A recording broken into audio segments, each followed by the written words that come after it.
Break کے بعد آپ سبھی کا دوبارہ خیر مقدم ہے اردو ٹی وی کے اس خصوصی اور براہ راست پروگرام کیریئر گائیڈنس اور کاؤنسلنگ میں.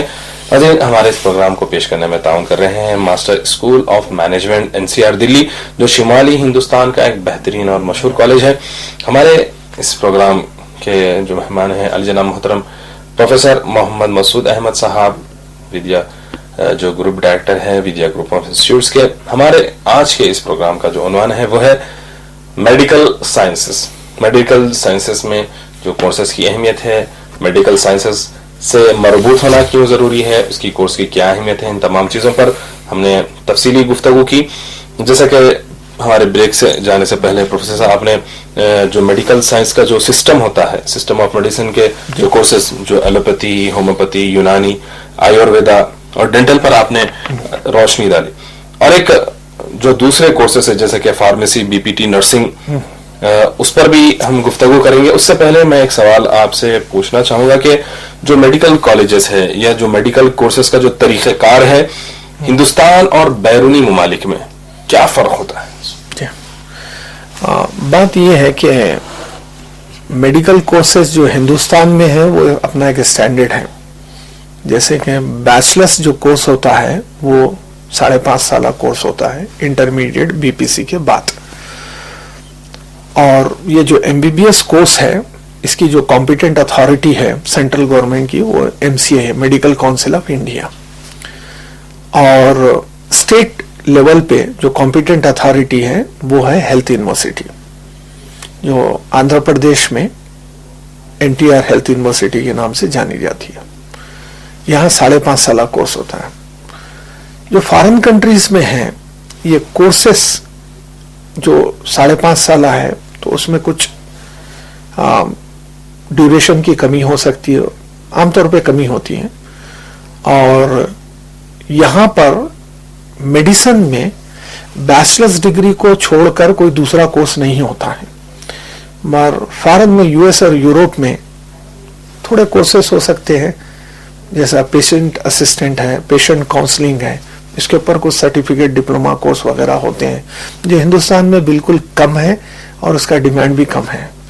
مگر دوسرے جگہ جو بیرونی ملکوں میں یہ 5.5 سال بیچلرز ڈگری کے علاوہ کورسز ہو سکتے ہیں جہاں پر اسٹوڈنٹ کرتے ہیں. کاؤنسلنگ کے اوپر ہوتے ہیں کورسز اور میڈیکل اسسٹنٹ ہوتے ہیں. تو اس طریقے سے کچھ کورسز ہوتے ہیں.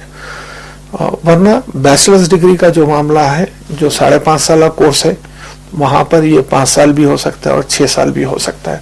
تو اس طریقے سے تھوڑے ڈیوریشن کے اندر چینجز ہے اور جو سرٹیفکیٹ وغیرہ کا جو معاملہ ہے اس میں بھی تھوڑے چینجز ہے.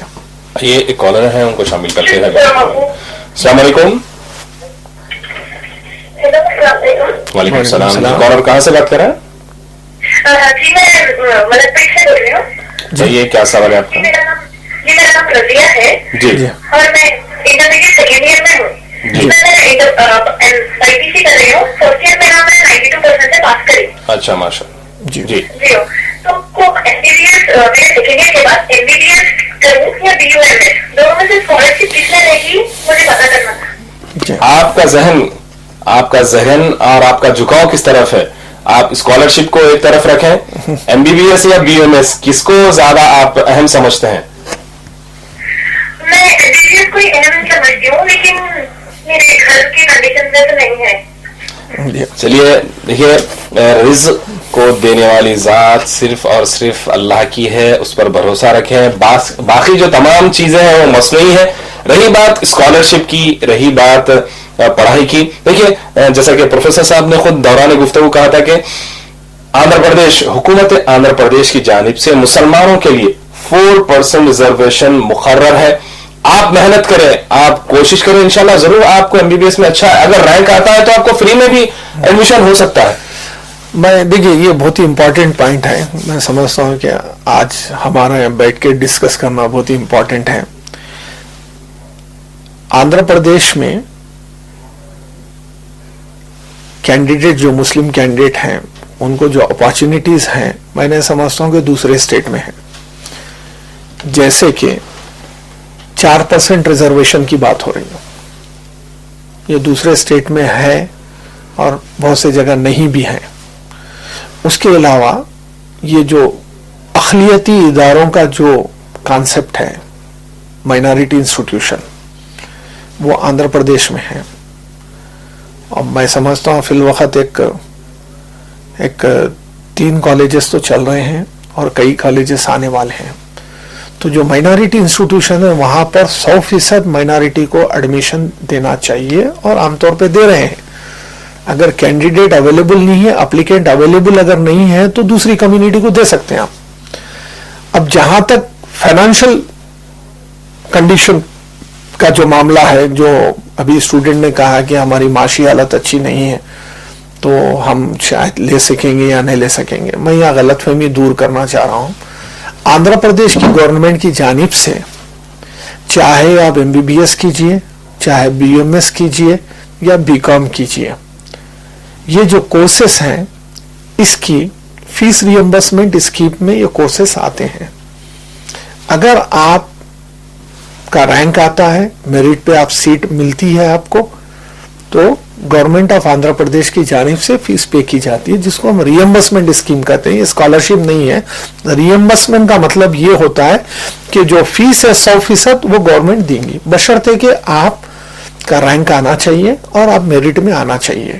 جب آپ پڑھنے والے ہیں, اگر آپ کا پرسنٹیج جیسے کہا 92%, 95% اگر ہے تو میں سمجھتا ہوں ایک اچھی چیز ہے. اور ایک بہت ہی امپورٹنٹ پوائنٹ اسٹوڈنٹس اور پیرنٹس کے لیے معلوم ہونا ضروری ہے, پچھلے چند سال سے جو انٹرمیڈیٹ کا رزلٹ ہوتا ہے اس کا ویٹیج اس کو کنسیڈر کیا جاتا ہے MSET کی رینکنگ میں. جہاں تک میں سمجھتا ہوں کہ تقریباً 25% ویٹ ہوتا ہے. آپ کو انٹرمیڈیٹ میں اگر اچھے مارکس آتے ہیں, مان لیجئے کہ آپ کے 90%, 95%, 98% مارکس آتے ہیں, تو جو انٹرمیڈیٹ کے اچھے مارکس کا فائدہ آپ کو میڈیسن کے انٹرنس میں ملیں گا. آپ کو وہ مارکس کو کنسیڈر کیا جائے گا اور اس کا جو ویٹیج ہے 25% ہے اور 75% انٹرنس کی بنیاد پہ اس طریقے کا کیلکولیشن ہے. تو اس میں ہوگا یہ کہ جو بچے اچھے پڑھنے والے ہیں 10th اور انٹرمیڈیٹ میں, تو وہ انٹرمیڈیٹ کا جو رزلٹ رہے گا اس کا اثر آپ کے انٹرنس میں بھی رہے گا. اور میں سمجھتا ہوں کہ کوشش کرنا چاہیے, بالکل کوشش کرنا چاہیے, پاسبل یہ بات جیسا کہ فی ریمبرسمنٹ ہے جو حکومت کی جانب سے, اور کئی ایسے شہر حیدرآباد اور آندھرا پردیش میں NGOs ہیں, ٹرسٹ ہیں جو آپ کی مدد کرنے کے لیے تیار ہیں. ضرورت اس بات کی ہے کہ آپ ان کو کانٹیکٹ کریں, ضرور انشاءاللہ آپ قدم آگے بڑھائیں, اللہ تعالیٰ ضرور آپ کی مدد کریں. میں پروفیسر صاحب سے گزارش کرتا ہوں کہ جو دوسرے کورسز ہیں جو ہمارے آج کے پروگرام میں شامل ہیں, جیسے کہ فارمیسی ہے, BPT ہے, نرسنگ ہے, میں چاہتا ہوں کہ آپ ان کورسز پر بھی روشنی ڈالیں. جیسے ہم پروگرام کی شروعات میں کہا کہ میڈیکل ایجوکیشن کا مطلب صرف MBBS, BDS وغیرہ کا نہیں ہے. میڈیکل ایجوکیشن میں جیسے کہ میں نے کہا سسٹم آف میڈیسن ہے, اس کے تحت کورسز آتے ہیں MBBS اور دوسرے کورسز ہیں BHMS اور اس کے دوسرے متعلقہ کورسز ہیں, اور یونانی میڈیسن کے کورسز ہیں, آیورویدک میڈیسن کے ہیں اور ڈینٹل کے کورسز ہیں. یہ میڈیکل سائنسز کے اسٹریم میں آتے ہیں. اس کے علاوہ تھوڑے جو سپورٹنگ کورسز ہیں میڈیکل سائنسز میں, وہ جو کورسز ہیں فارمیسی کورس ہے, BPT ہے, نرسنگ ہے اور BLT وغیرہ ہے. فارمیسی کورس میں سمجھتا ہوں کہ جو فارمیسی کورس ہوتا ہے اس کے بعد اسٹوڈنٹ جو فارمیسی کی فیلڈ میں کام کرتے ہیں, تو یہ ایک ایسا کورس ہے جہاں پر آپ BPC کے علاوہ اگر آپ MPC بھی اگر ہیں تو آپ ایلیجیبل ہیں. جتنے کورسز ہم میڈیکل کے بات کر رہے ہیں اس کے اندر فارمیسی ایک ایسا کورس ہے جس میں جو ایلیجیبلٹی کرائیٹیریا BPC کے علاوہ MPC بھی ہے. اگر کسی وجہ سے آپ مان لیجئے کہ انٹرمیڈیٹ میں MPC کیے ہیں اور آپ انجینئرنگ میں ایڈمیشن لینا چاہتے تھے, کسی وجہ سے نہیں لینا چاہ رہے ہیں, تو آپ کو اپارچونیٹی ہے کہ آپ بی فارمیسی میں لے سکتے ہیں. اور بی فارمیسی میں جو کورسز ہیں وہ ڈپلوما بھی ہے, بیچلرز بھی ہے اور ماسٹرز ڈگری بھی ہے. بہت شکریہ. آئیے ایک اور کالر ہے, ان کو بھی شامل کریں گے. السلام علیکم. جی کالر کہاں سے بات کر رہے ہیں؟ جی میں ادینہ بات کر رہی ہوں, بیگم پیٹ سے ہوں. جی بتائیے کیا سوال ہے آپ کا؟ جی میں بی فارمیسی فائنلی کمپلیٹ ہو چکا ہے. ایم فارم اور ڈی فارم کے علاوہ اور کیا کیا کورسز کرتے ہیں انڈیا میں؟ اچھا بی فارما آپ کا کمپلیٹ ہو چکا ہے؟ بی فارمیسی میں کمپلیٹ کر دی. اچھی بات ہے. کیا ارادہ ہے آپ کا؟ ایم فارما کرنا چاہتی ہیں؟ جی ہاں ایم فارم تو کرنا چاہتے ہیں لیکن اس کے علاوہ بھی اور کیا کیا کورسز رہتے ہیں وہ بھی معلوم کرنا ہے. ٹھیک ہے بہت شکریہ آپ کے کال کرنے کا. یہ عام طور پہ بی فارمیسی جو ہے بیچلرز ڈگری کورس ہے. اس کے بعد جو میکسیمم اسٹوڈنٹ اگر فردر اسٹڈیز اگر کرنا چاہ رہے تھے ایم فارم ہے. اور ایم فارم کے آگے اگر پڑھنا چاہ رہے ہیں تو آپ پی ایچ ڈی کر سکتے ہیں. فارمیسی کے اندر جو فارمیسی کی جو فیلڈ ہے عام طور پہ اسٹوڈنٹ بیچلرز ڈگری تک ہی کرتے ہیں. میرا مشورہ ہے کہ اگر آپ بیچلرز ڈگری کر رہے ہیں تو آپ کو ماسٹرز کے لیے جانا چاہیے اور اس کے بعد آپ پی ایچ ڈی کے لیے بھی جا سکتے ہیں. بالکل. حیدرآباد، آندھرا پردیش اور ہندوستان میں کئی کالجز ہیں جہاں پر فیکلٹی کی بھی ضرورت ہے اور فیکلٹی کا جو کرائٹیریا ہوتا ہے اگر آپ ڈائریکٹ ٹیچنگ میں جانا چاہتے ہیں تو کم سے کم آپ کو ایم فارم ہونا چاہیے. اگر آپ ایم فارم ہیں سینٹرل گورنمنٹ کی جو کمپیٹنٹ اتھارٹی ہے جو بی فارمیسی کورس جو آتا ہے بی فارمیسی ایم فارمیسی اس کو کہتے ہیں AICT. اگر کوئی لیکچرر بننا چاہتے ہیں تو آپ کو 60% مارکس ہونا چاہیے ایم فارم کے اندر تو آپ لیکچرر جس کو ہم اسسٹنٹ پروفیسر کہا جاتا ہے وہ بن سکتے ہیں. اگر آپ ایسوسیٹ پروفیسر بننا چاہتے ہیں یا آپ پروفیسر بننا چاہتے ہیں تو آپ کو پی ایچ ڈی ہونا ضروری ہے. اور اسٹوڈنٹ اور ناظرین کے لیے بتانا چاہتا ہوں کہ یہ جو آج کل جو ٹیچنگ کے جو پوسٹ ہیں اور سیلریز وغیرہ اللہ کے فضل سے 6 پے کمیشن آنے کی وجہ سے کیا ہے ٹھیک ہو چکے ہیں. عام طور پہ جو اسسٹنٹ پروفیسر جو شروعات میں ہوتے ہیں تو عام طور پہ 30 سے 40 ہزار روپے تنخواہ ہوتی ہے. اگر آپ پروفیسر کے گریڈ میں جاتے ہیں تو تقریباً 1 لاکھ روپے آپ کی سیلری ہو سکتی ہے.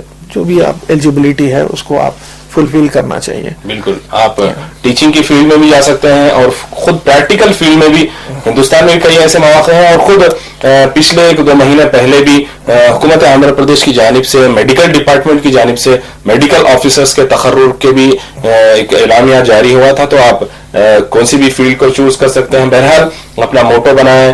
کیریئر آپ اچھے جب بنانا چاہتے ہیں تو اس کو اچھے طریقے سے سنواریں. انشاءاللہ ضرور آپ کی راہیں کھلیں گی. ناظرین ابھی وقت تو چلا ہے اردو ٹی وی کے اس خصوصی اور براہ راست پروگرام کیریئر گائیڈنس اور کاؤنسلنگ کے اختتام کا. ہم بہت مشکور ہیں master school of management NCR دلی جو شمالی ہندوستان کا ایک بہترین اور مشہور کالج ہے اور بھی بہت مشکور ہیں ہمارے جناب محترم پروفیسر محمد مسعود احمد صاحب group director Vidya group of institutes کے جنہوں نے اپنی بے حد مصروفیت کے باوجود ہمارے اس پروگرام میں شرکت کی اور ہمارے اس پروگرام کے عنوان میڈیکل کورسز کے اوپر کافی تفصیلات روشنی ڈالی اور جو اسٹوڈنٹس کے ذہنوں میں کنفیوژن تھا جو ان کے ذہنوں میں جو چیزیں تھیں اس کو آپ نے نکالنے کی کوشش کی. تو اجازت دیجیے اپنے اس میزبان دوست حافظ شیخ محمد کو. اللہ حافظ. دیکھتے رہیے اردو ٹی وی. السلام علیکم ورحمۃ اللہ وبرکاتہ.